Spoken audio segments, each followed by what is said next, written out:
नमस्कार, स्वागत है आपका बोलता हिमाचल पर। आज है 14 दिसंबर 2023 और हिमाचल प्रदेश की आज की सबसे बड़ी खबरें हम आपके लिए लेकर आए हैं। हमेशा की तरह आप इस वीडियो को लाइक कर दीजिएगा। चैनल पर नहीं जुड़े, चैनल को आप सब्सक्राइब जरूर करें। आप कहां से और कहां से वीडियो देख रहे वो आप हमें कमेंट बॉक्स में कमेंट करके जरूर बताएगा। आज वीडियो को लाइक करने का हमारा टारगेट है 1000 लाइक, तो अभी से आप इस वीडियो को लाइक जरूर करें और साथ में कमेंट जरूर करें। पेश है आज की सबसे बड़ी खबरें। शिक्षा विभाग में नवनियुक्त प्रधानाचार्यों की ज्वाइनिंग और लीविंग पर सरकार ने लगाई रोक। प्रदेश सरकार ने हाल ही में पदोन्नत किए गए 77 प्रधानाचार्यों की ज्वाइनिंग और लीविंग पर रोक लगा दी है। ऐसे में अब नवनियुक्त प्रधानाचार्य नए स्टेशन पर ज्वाइन नहीं कर पाएंगे और इसके साथ ही पुराने स्कूलों से लीव भी नहीं हो पाएंगे।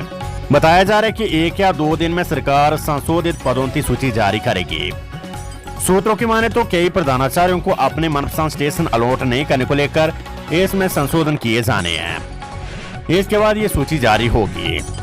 इससे पहले सामाजिक न्याय एवं अधिकारिता विभाग में भी 19 जिला तहसील ऑफिसर को पदोन्नति के बाद नए स्टेशन पर ज्वाइनिंग करने पर रोक लगाई थी। इस मामले में भी मुख्यमंत्री कार्यालय से रोक लगाई गई थी।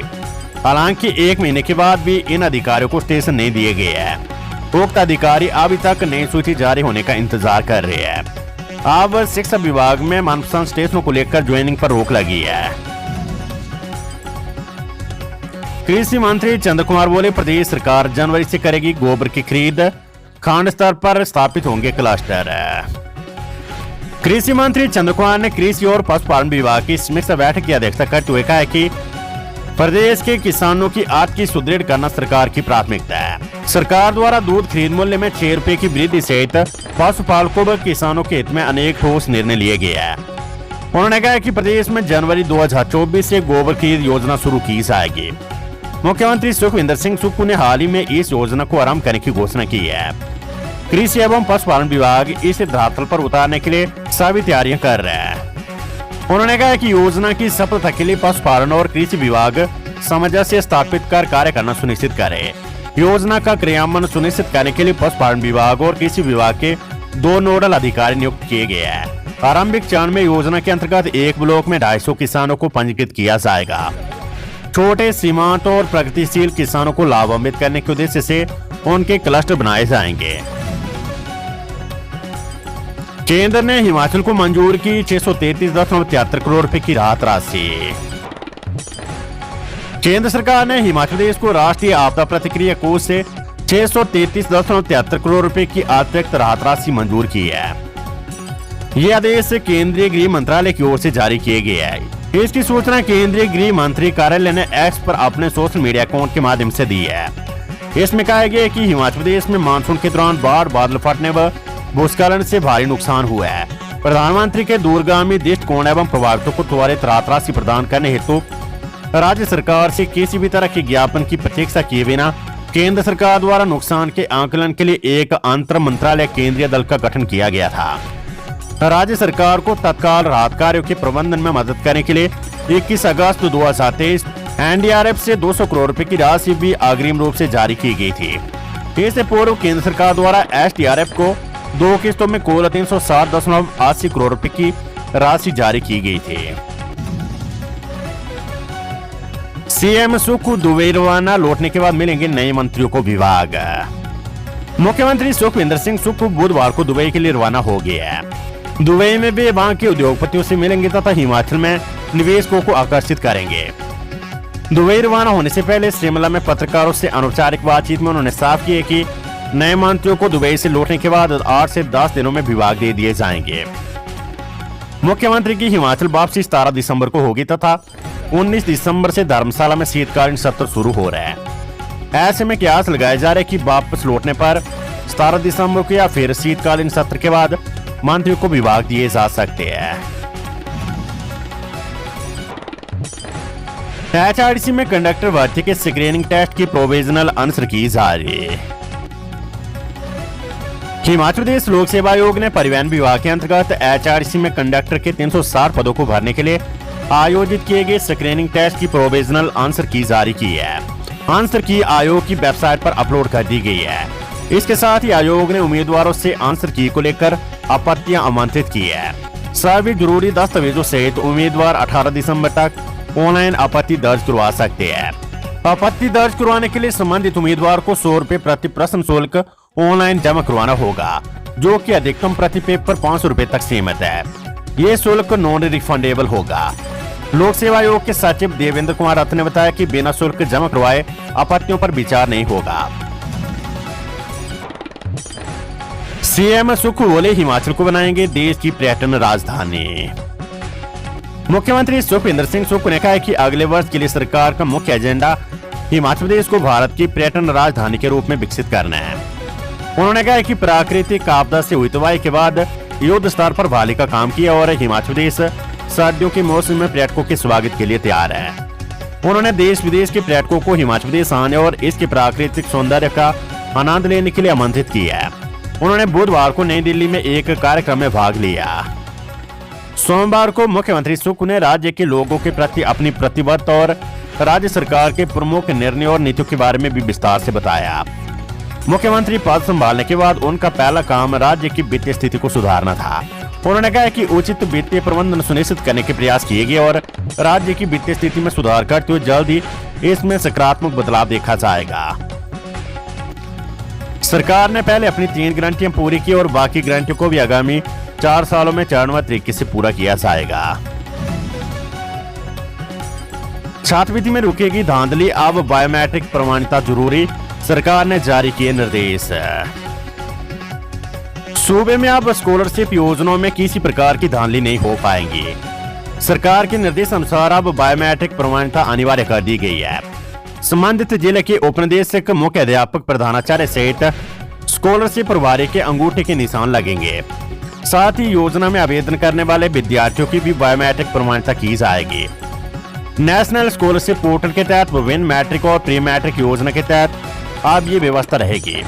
शिक्षा निदेशालय की ओर से इस संदर्भ में प्रदेश भर के समस्त जिला उपनिदेशकों को दिशा निर्देश जारी कर दिए गए हैं। साथ ही बायोमेट्रिक प्रमाणिकता के कार्य को जल्द से जल्द पूरा करने के निर्देश दिए गए हैं। केंद्र सरकार की इन योजनाओं में काफी गड़बड़ झाला हुआ है। योजनाओं में गड़बड़ी की वजह से स्कॉलरशिप की राशि में धांधली हुई है। पात्रों तक इन योजनाओं का लाभ नहीं पहुंच पाया है, मगर अब सरकार इस मामले को लेकर सख्त हो गई है। हिमाचल के 5 जिलों की 16 ग्रामीण सड़कों को नाबार्ड ने दी मंजूरी, 90 करोड़ रुपए जारी। हिमाचल प्रदेश में 16 ग्रामीण परियोजना सड़कें बनेगी। नाबार्ड ने इसके लिए 90 करोड़ रुपए की राशि जारी की है। ये सड़कें जिला शिमला, कांगड़ा, हमीरपुर, बिलासपुर और चंबा में बनेगी। सभी सड़कें विधायक प्राथमिकता वाली है। उल्लेखनीय है कि विधायक प्राथमिकता के बाद लोकमान विभाग ने इन सड़कों की डीपीआर तैयार की थी। इसके बाद प्रस्ताव नाबार्ड को भेजा गया था। करीब 4 महीने बाद नाबार्ड ने प्रदेश सरकार को पैसे जारी किए हैं। लोकमान विभाग के engineer in chief Ajay Gupta ने कहा कि अब विभाग की ओर से इन सड़कों के लिए टेंडर आमंत्रित किए जाएंगे। सड़कों के निर्माण को लेकर समय अवधि तय की जाएगी। उन्होंने कहा कि हिमाचल के हर गांव को सड़क सुविधा से जोड़ा जाना है। 500 आबादी वाले गांव सड़क से जुड़ चुके हैं। 250 आबादी वाले सभी गांवों को इसमें जोड़ा जा रहा है। उन्होंने कहा कि प्रधानमंत्री ग्रामीण सड़क योजना चरण 3 के तहत 250 से ज्यादा सड़कें मंजूर हुई है। इसको लेकर भी टेंडर प्रक्रिया शुरू की गई है। नोरबुलिंगा में छात्रा की हत्या मामले में लाहौल स्पीति के 2 युवक गिरफ्तार। जिला मुख्यालय धर्मशाला के सीमावर्ती नोरबुलिंगा में किराए के कमरे में छात्रा की गला घोंटकर हत्या करने के मामले में लाहौल स्पीति के 2 युवकों को पुलिस ने गिरफ्तार किया है। दोनों आरोपी 10 दिसंबर रात को छात्रा के कमरे में आए थे। गिरफ्तार आरोपियों को न्यायालय में पेश किया गया, जहां से उन्हें 3 दिन के पुलिस रिमांड पर भेजा गया है। आरोपियों ने छात्रा की हत्या करने से पहले उसके साथ दुष्कर्म तो नहीं किया था। इसके लिए पुलिस फोरेंसिक और पोस्टमार्टम रिपोर्ट का इंतजार कर रही है। प्रतिभा सिंह ने संसद में उठाया हिमाचल को विशेष राहत पैकेज देने का मुद्दा। प्रदेश कांग्रेस अध्यक्ष और मंडी से सांसद प्रतिभा सिंह ने लोकसभा में प्रश्नकाल के दौरान हिमाचल प्रदेश में बरसात से हुए नुकसान के लिए विशेष राहत पैकेज देने का मामला उठाया। उन्होंने पूछा कि क्या राज्य सरकार से हिमाचल को विशेष आपदा राहत पैकेज देने का प्रस्ताव मिला है। अगर प्रस्ताव मिला है तो केंद्र सरकार ने अब तक राज्य सरकार को आपदा राहत राशि के लिए कितनी राशि दी है। क्या केंद्र सरकार ने हिमाचल को विशेष राहत पैकेज देने के लिए कोई समयबद्ध योजना तैयार की है। अगर ऐसा है तो इसकी विस्तार से जानकारी उपलब्ध करवाई जाए। केंद्रीय गृह राज्य मंत्री नित्यानंद राय की ओर से सांसद प्रतिभा सिंह के सवाल पर लिखित जवाब दिया गया। केंद्र सरकार की ओर से दिए गए लिखित जवाब को लेकर नाखुशी जाहिर करते हुए बुधवार को प्रतिभा सिंह ने सोशल मीडिया पर प्रतिक्रिया देते हुए लिखा कि हिमाचल प्रदेश के हितों की रक्षा के लिए केंद्र की भाजपा सरकार से हर स्तर पर लड़ाई लड़ी जाएगी। प्री प्राइमरी कक्षों के लिए पहली शिक्षक माह का आगाज, वर्चुअल जोड़ी हजारों माएं। हिमाचल प्रदेश सरकार ने बुधवार को सुंदरनगर में समग्र शिक्षा के अंतर्गत प्री प्राइमरी कक्षों के लिए पहली शिक्षक माह कार्यक्रम की शुरुआत की। समारोह में मुख्य शांति सचिव शिक्षा आशीष बुटेल ने बतौर मुख्य अतिथि शिरकत की। आशीष बुटेल ने पहली शिक्षक माह पुस्तक का विमोचन भी किया। बुटेल ने कहा कि वास्तव में बच्चे के लिए पहली शिक्षक माह ही है। सरकार ने अनूठे कार्यक्रम की शुरुआत की है, इसलिए इस कार्यक्रम का सभी अधिक से अधिक फायदा उठाए। मंत्री हर्षवर्धन चौहान बोले, संसद में सुरक्षा की चौक के बाद धर्मशाला के तपोवन में बढ़ेगा सुरक्षा घेरा।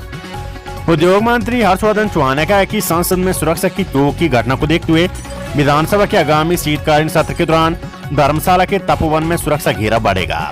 उन्होंने कहा कि सत्र के दौरान सुरक्षा के मामले में किसी भी तरह की चूक नहीं होने दी जाएगी। वैसे भी प्रदेश विधानसभा में सुरक्षा की दृष्टि से हमेशा पुख्ता प्रबंध किए जाते हैं।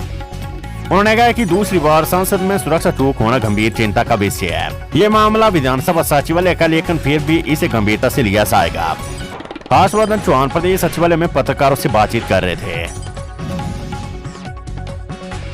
तो ये थी हिमाचल प्रदेश की आज की सबसे बड़ी खबरें। हमेशा की तरह आप इस वीडियो को लाइक कर दीजिएगा और हमारे चैनल बोलता हिमाचल को आप सब्सक्राइब जरूर करें। नमस्कार, जय हिंद, जय भारत।